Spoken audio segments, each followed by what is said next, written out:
ওরে মায়ের মতো আর আপন কাউরে পাবি না রে যুব। যদি মাকে ঘরে গিয়ে বলো, মা কত বাজে কথা বলছি, তুমি চোখের পানি ফেলছো, কষ্ট পাইছো, আজকে তওবা করলাম, আর নামাজ ছাড়বো না, বেপরদায় চলবো না, আর দাড়ি কাটবো না। ও মা, তোমারে আর কোনোদিন কষ্ট দিব না, আলেমদের পরামর্শ নিয়ে নবীর তরিকা মানিয়ে চলবো, লেখাপড়ার জীবনে আর কোনোদিন কারোর সাথে বেয়াদবি করব না। মা যখন এই কথা শুনবে, দেখবি মায়ের চোখের পানি বের হয়ে যাবে।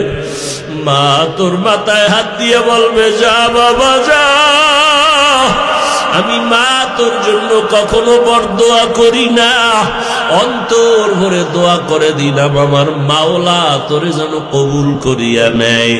মা যখন দোয়া করবে, আর সে আজিমে দোয়া চলিয়া যাবে। আল্লাহর কাছে হেদায়েতের দোয়া করো, মনে মনে বলো, আল্লাহ আর নামাজ ছাড়বো না, আর বেপরদায় চলবো না, আর কোনোদিন দাড়ি কাটবো না, নবীর তরিকার বাইরে চলবো না, মা বাবারে কষ্ট দিব না, মুরব্বীদের সাথে বেয়াদবি করব না। তওবা করার মতো যদি নিয়ত হয়, মুনাফিকি দুর্বলতা যদি অন্তরে না থাকে, দুইটা হাত আমার মাওলাকে দেখাইয়া দাও। ও আল্লাহ, তাকায় দেখেন কারা তওবার জন্য হাত তুলেছেন। জীবনে গুনাহ কইরা নাপাক করে ফেলছি আমার দুটো হাত, ওরে মাওলার একটু বলো, ও আল্লাহ, গুনার কারণে আমার জিহ্বা না পাক, আমার চোখ না পাক, আমার অন্তর না পাক, আমার হাত না পাক। আয় আল্লাহ, আজকে তওবার জন্য হাত উঠাইয়া ফেললাম রে আল্লাহ। এই ময়দানে একজনের হাত খালি বিরাইয়া দিও না রে মালিক।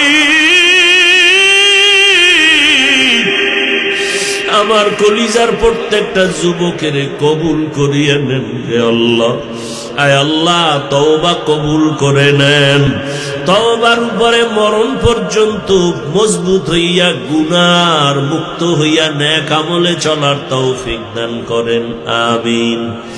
আলহামদুলিল্লাহি রাব্বিল আলামিন, ওয়াসসালাতু ওয়াসসালামু আলা সাইয়্যিদিল আমবিয়াই ওয়াল মুরসালিন ওয়া আলা আলিহি ওয়া আসহাবিহি আজমাইন। ইয়া আরহামার রাহিমিন, ইয়া আরহামার রাহিমিন, ইয়া আরহামার রাহিমিন। ও আল্লাহ, গুনার বোঝা নিয়ে হাত তুলেছি। কত উলামায়ে কেরাম, কত মুরব্বী হাজী সাহেব, কত চাকরিজীবী ব্যবসায়ী, কত আমার কলি